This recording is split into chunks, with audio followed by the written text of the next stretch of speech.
All right, let's head over to the Zoom line where we've got Steve Virant on the line with us, and he is the author of A Baby's Guide to Being a Petroleum Landman. I got my blur screen on, so it's going to blur the book a little bit, but I think if I move it, there we go. All right, okay. So, how you doing today, Steve? Doing really good. Doing Well, really good. these are some of my favorite interviews because, you actually are doing what a lot of people say. It'd be great to do. Those guys sitting at the bar, having a few extra cocktails, unmotivating themselves, that sort of thing. Not to stereotype, but I just did. You actually took that next step. So, you authored a book, A Baby's Guide to Being a Petroleum Landman. What's your background? And then we'll talk about the book next. So, what's your background? Yeah, so I am a landman by trade. I went to school at Texas Tech University, and I actually got my degree in energy management. My dad was a landman. My middle brother is a landman. I followed him from that. And I've kind of been all over the country doing various types of land work. I started as an intern working in kind of central Texas with the Barnett. And then I interned with Marathon, and I actually worked in the Bakken for a summer. And then I started full time in our Alaska office, and then moved to Pittsburgh, and then down to Houston. And I worked our Eagleford, and then kind of bounced around in various jobs in the corporate role in Houston, and currently back in the Eagleford. So that's kind of a quick version of my history of the last 16 years. Well, I'm very excited that we have somebody from the Eagleford on here. Mhm. We have a social media page on Okay. Facebook that has like 55,000 followers for the Eagleford. And when the Crude Life first started, we were building the Bakken and making the Marcellus and Mhm. percolating the Permian, if you will. We had our Okay. eyes were bigger than our wallet. And Mhm. so we basically we set the template in the Bakken with building the Bakken. And then after the first kind of downturn happened, I saw what was happening. So the Crude Life parent company just Mhm. became the standard because what I saw, whatever was going on in the Bakken or the Barnett or the Eagleford or the Marcellus, it was very universal. A Mhm. lot of the issues were universal. Yes, there was some local battles and that sort of thing, but generally about 90% of the industry was very universal with a lot of the equipment, with a lot of the dialogue, with a lot of the message and direction it was going. I haven't ever had a conversation about the Barnett. Um, Okay. do you have a memory? Are you qualified and educated to give me a 30-second to 60-second overview of what the heck the Barnett is? I know what it is, except for I don't know anything about it. Yeah, so I can give a very brief overview of it because I was an intern, but I grew up in Arlington, Texas, which the Barnett kind of comes into. So the Barnett is a gas play that started. It was started by Mitchell, who sold to Devon, and his acreage position was predominantly to the west of kind of Fort Worth, Tarrant County. And as they kind of delineated it, it moved further and further east, predominantly gas.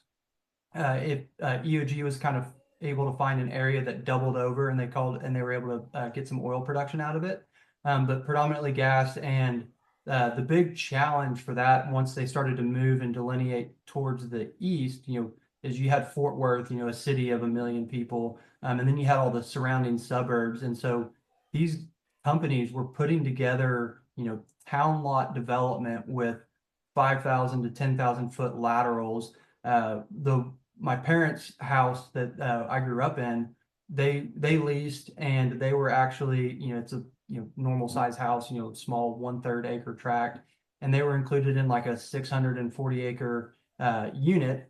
And like, to give you an idea of how they had to manage and make it work, they actually converted a a hole on a golf course from a par 4 to a par 3, and they carved out a little 2 acre tract on this golf course, and that's where they did all their development. They've got 12 wells on a 2 acre pad. And so that's kind of the high level is gas play. around, Fort Worth, Tarrant County, and very heavy urban development. Well, I think the takeaway from the Barnett is that you grew up in Arlington, Texas. Mhm. So I have to ask you, was the King of the Hill, is that from Arlington, Texas? You know, propane Yeah, salesman and yeah. that whole deal? Hank Hill, yeah, Hank Hill. Yeah. yeah. He that's actually it's a mix between it's Arland is Texas is where he's from, and that's a mix between Arlington and Garland, which is another suburb in between Dallas Fort Worth. So yes, it is part of that, and there's certain things that he says. I'm like, yep, like we're going to Six Flags. Like I grew up 3 miles from Six Flags. So there are some definite references to that. The older I get, the funnier that show is. That is for sure. Oh my word. Yes. Yeah. And he's what used to be relatable as my uncle. Hmm. I'm starting to relate with him, and that's starting to scare me a little bit. And that's a good transition because I'm a parent now, right? Yeah. And so you've written a book, A Baby's Guide Uh-huh. of Being a Petroleum Landman. What's your intention behind the book? So the I wrote it once my daughter was born. She's almost 3. She'll be 3 in March. But the whole thing was when she was born and her first couple months. I'd help my wife, and I would sit there and I would be the one who would stay with Emma whenever she would not fall asleep. Anywhere from, it seemed like midnight to 4 o'clock, there was a span of 2 to 3 hours in between feedings where no matter what we tried, she would not go down.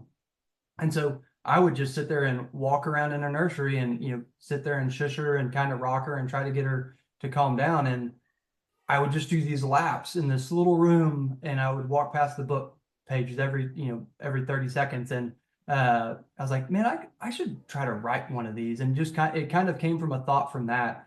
And my dad was a layman as well. And so I thought that this would be a really good ode to him. So I kind of had it probably 2 weeks to a month of sitting there, thinking about it when I was in the rocking chair, thinking of rhymes that I could do. And, it kind of had a few floating around in my head. And so finally I just said, let's put pen to paper and see where this goes. Like, I think this would be really cool to have an explanation for my daughter of what a lane man is, because so few people can actually tell and articulate what it is. So I was like, this would be really fun to actually have like one copy binded and or bound for her. And then once I got to the point of publishing, it was actually easier to do a mass publication than just print one. So I kind of just fell into the part of getting it out to the world. But uh, the the whole motive was my daughter being born and just wanting to be able to kind of tell her what I did. And you did a large run, if you will, of books. So you have books available. Is there a place people can purchase them? Do you give them out as kind of a marketing piece for who you are? How can somebody get one? Yeah, so mixed bag, but the first is it's available on Amazon. They If you type in my name, Steve Virant, in Amazon, it will pull it up. Um, or if you type in the title of Baby's Guide to Being a Lane Man, it'll pull it up. Or Uh, if you click on the link on the show page, we'll have direct links from it, this interview here to yours as well. But go on. All right. Yes, sir. So that's the easiest way, and I did that because I was looking at several different publications, and Amazon was by far the easiest to kind of get it out there. I think everyone probably has an Amazon app on their phone, and that buy now is so simple. So Hmm. I went with that, and also they didn't make you buy a bunch of books in advance, so I don't have 100 books sitting in my closet or taking up space. And I don't have to run to the store every time. And they are fast. They'll get it out within 2 days. So Amazon is the best way. And then I try to, if there's schools or libraries or things like that, I'll give them out for stuff like that. So mixed bag, but predominantly through Amazon. So, new revenue stream potential idea here. If, let's say, somebody's watching this that is part of a larger company who's maybe has some creative budgetary ideas, I notice you do have some white space Hmm. in the first couple pages. Could somebody reach out to you and co-brand, like, a couple hundred if they want to say, "Oh, this is great. I'm Exxon and I want to have Exxon's logo in partnership with," and then give them to all the kids in Alaska or something like that. Yeah. I've never thought about it, about doing that, but it is easy to do multiple versions. And so I am open to anything and everything. And yeah, the white space was a printing necessity. You're only allowed to, the books have to be a certain size, Mhm. and I didn't have any more ideas than the ones that are on there. So I That's didn't, okay. I That's didn't think I okay. could stretch it, but that's a great So idea. And I'm open to it. Yes, sir. so I was a publisher for 20 years, and Mhm. I just can't turn that brain off. And I know exactly what you're talking about. And either it's 4-page signatures or 8-page signatures. And then, of course, there's 16, 32-page signatures, Yep. depending. And a signature is basically the minimum that you can do. And Hmm. so you can't, if you're doing a 8-page signature, for example, which is pretty common, um, you can't do 9 pages, you have to do 16 Yep. pages. And so Exactly. a lot of people don't understand that. And sometimes, of course, you can do a 4-page signature. That's your cover and Hmm. your inside cover, your back page and your back cover. And that just becomes basically the jacket. And then a lot of people will do a different stock of paper to do Okay. it. So it gives a little heavier, hardcover, if you will, Uh-huh. or a magazine cover. And then the inside will be print, newsprint, or a lighter paper, and that sort of thing. So a whole different varieties of things. Sorry about that. I didn't realize I was going to walk down memory lane here for a second. Um, Now you get to learn. how's the response been so far with the book? Uh, so it was much more than I thought. So the first day I, put it out, I was so excited when they sent me a proof and I showed it with my wife, and we were kind of looking at it and I was like, should I throw this out on LinkedIn? And she was like, yeah, sure. And so I did, and I instantly got a ton of feedback, and I got, so many notes and text messages and messages on LinkedIn. And I was just shocked that I was getting that much information. And so it was really well received. And I get stories of people being like, this is my kid's favorite book, and like they won't put it down. And my friends that I haven't seen in a few years are sending me text messages of their wife or their husband, reading the book to their kids. So it's been awesome, and kind of an experience that I was not expecting. I was just again hoping to get a copy for my daughter, and I get to reconnect with a lot of friends and talk to new people. So it's been well received, and it's been a lot of fun. Has there been any negativity that comes with it, whether it's the trigger word of a petroleum or whether it's how dare you try to educate a child on this? I could see it going a lot of different directions. Have you gotten any of that kind of pushback yet? I call it the Greta Thunberg pushback. No, I haven't. The only kind of pushback was I reached out to somebody else, and they put a note on Twitter, and that Twitter is a very dangerous place to put an idea. And there were some people that were kind of trolling and making comments that I was like, man, I've never been on Twitter, and looking at this, this is tough. Like these guys aren't very nice. But no, for the most part, everyone's been super excited, and everybody, for the most part, I get feedback from laymen or folks in the industry, so they're just excited. They're like, I've never seen someone put something together like this, and they're really cool. And everyone's kids are excited that it rhymes. So that's kind of I haven't gotten anything bad, luckily, other than a couple Twitter chirps. Well, that's Twitter. It's kind of a cesspool up there of snarky Yep. journalists that really infest down to wannabe journalists who try to be a snarky. It's a snark fest, is Yeah. what Twitter becomes. Is like I can make fun of this person in a weirder way than you because they think they're intelligent, but really Mhm. there's no intelligence at all. And so Yeah. we don't do Twitter actually because of that. It didn't have any value and Hmm. no one was paying us to do it, so we just didn't do it. And there's a couple other ones that we just Instagram. We don't really do that either Yeah. because um, it opens us up to that snarkiness and that Yeah. trolling, and it's counterproductive.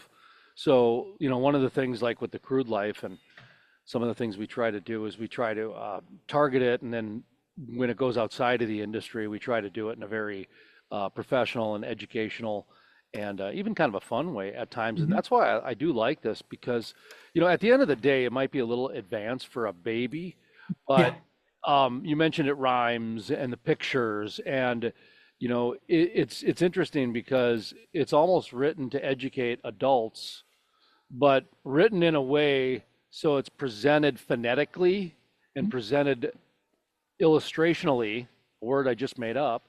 I was an editor for 20 years. I can do that. And actually, I do have a word that was approved by There you what's the go. what's Webster? what's no what's the slang one? What's the slang dictionary?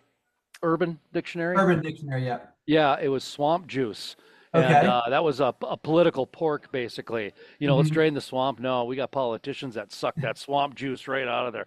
And that Yeah. got I wrote that so much it got approved by Urban Dictionary. But anyway, talk to me about that a little bit. It seems like it's more written for adults to educate them while they're reading it to the kid, which again, it's phonetically with the rhyming and the pictures, very much written for a baby, not a teenager, but a baby. Yeah, I said baby because my daughter's, was in the baby phase. After I got through it, I was like, this might actually be better suited for, 3 to 5 year old or toddlers. But again, I just kind of defaulted to baby. Um, I I wrote it because when I write anything, I'm victim of assuming that everybody understands what I understand, and so it's that's why it probably sounds a little more like it's written for an adult, is because that's how I know it and that's how I can convey it. Fortunately, I was able to, mix in the rhyming that makes it, a little more for a child, and then also the watercolor pictures kind of, again, make the illustrations more childlike. But yeah, I have gotten feedback that people that they say they go, this is great. They're like, my spouse finally knows what I do. And my wife even said that. She said, she's like, I didn't know you as a landman were responsible for all of these things. She was like, I just thought you went into the office and worked on spreadsheets all day. So yeah, it was just kind of a product of how I write, or the curse of how I write. And then the rhyming and illustrations brought it down to a younger age. So you, in fact, are a landman, Yes, sir. Yeah. and you have written a children's book about being a landman, and your spouse and some other spouses now understand what a landman goes through, and they have this interpretation that you were basically a office pencil pusher. Have they seen Landman the series with Billy Bob Thornton on Paramount? I I don't, and my wife hasn't, but I think Oh, others have been. Everyone says that like this should be the primer for that.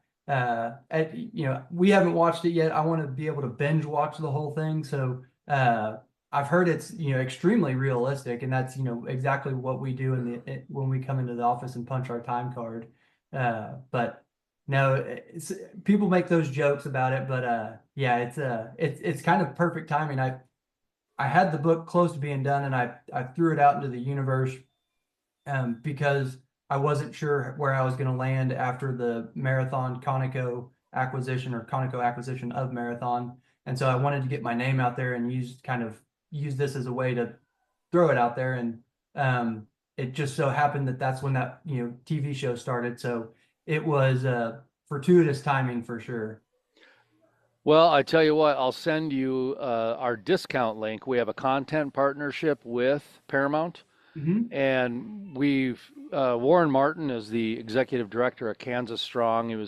Grew up in the New Mexico Permian side, Hmm. spent a lot of time in Midland, and then now he's in Kansas. And he did a review after every episode, Yeah. and it's just completely times 20 any other interviews we do. So people that, we got casual landman people now watching these reviews, and Hmm. there is a lot of inaccuracies about the general day to day. Like they have a wrench backwards, and Yeah. there's a few other, like some of the explosions are a little bit Hollywood and that sort of thing. But I'd be very curious on the 5,000 foot view about what they do, because like we were talking about, there's a storyline, with the cartel, and Hmm. they're unloading a plane, full of drugs on a road out in the middle of nowhere, right? Yeah. Well, all of a sudden, an oil truck comes over the road and drives right through that plane.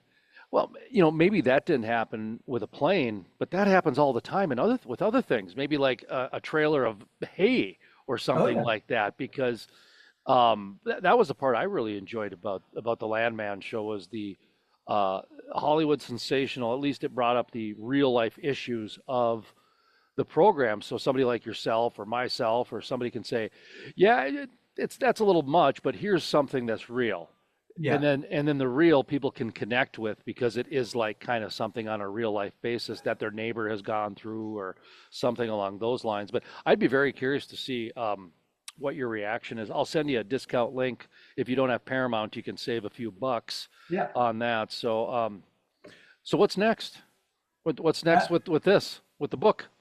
So everyone, not everyone, but a couple people have said you need to do one for every discipline, or you need to jointly write one. So I've actually started working on one about geology.